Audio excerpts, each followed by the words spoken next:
Et c'est l'édito politique avec Françoise Degois. Bonjour Françoise. Beaucoup, ma belle, ça va mieux votre dos, Oui, ça va. ça va, Voilà, merci. le tour de chauffe en politique avec ses régionales, tour de chauffe avant la présidentielle, parce Ouais. qu'il y a eu le psychodrame de PACA et qui n'est pas complètement terminé.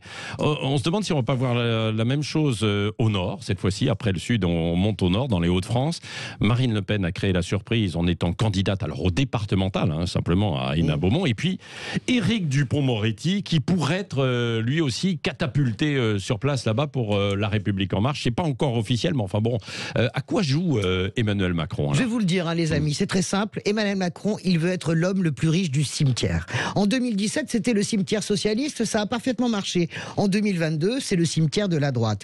En dynamitant ces régionales, il poursuit d'abord deux objectifs. Le premier, c'est être le maître du jeu. En gros, c'est moi qui décide. J'ai pas d'électeurs, à peine 10% dans les sondages dans ces régions. J'ai pas d'élus, mais je dynamite en PACA, je fais oublier le Covid. D'une certaine manière, j'impose mon tempo et je me relance dans une séquence politique.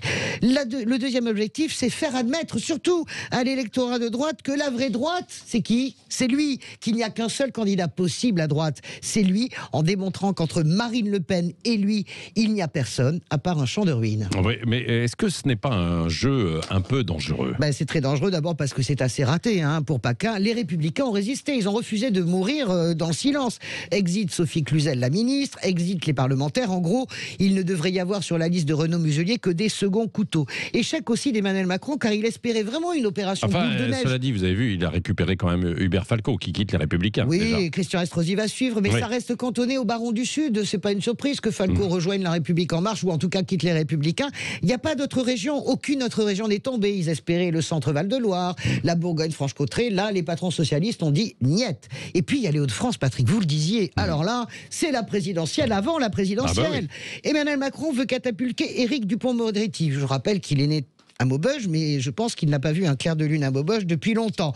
Pourquoi ? Pour faire chuter Xavier Bertrand. Et Marine Le Pen, vous le disiez, est candidate au départemental à Hénin-Beaumont. Ça, c'est la surprise du chef ou de la cheftaine. Et là, qu'est-ce qu'on voit à cette affiche ? Le Pen, Bertrand, Éric Dupond-Moretti, autrement dit Emmanuel Macron.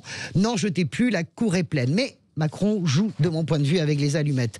Pourquoi ? Parce que c'est quoi l'idée d'envoyer Éric Dupond-Moretti ? C'est certainement pas pour qu'il gagne. C'est évident qu'Éric Dupond-Moretti ne peut pas gagner les Hauts-de-France. Donc c'est pour faire battre Xavier Bertrand et faire gagner le Rassemblement national.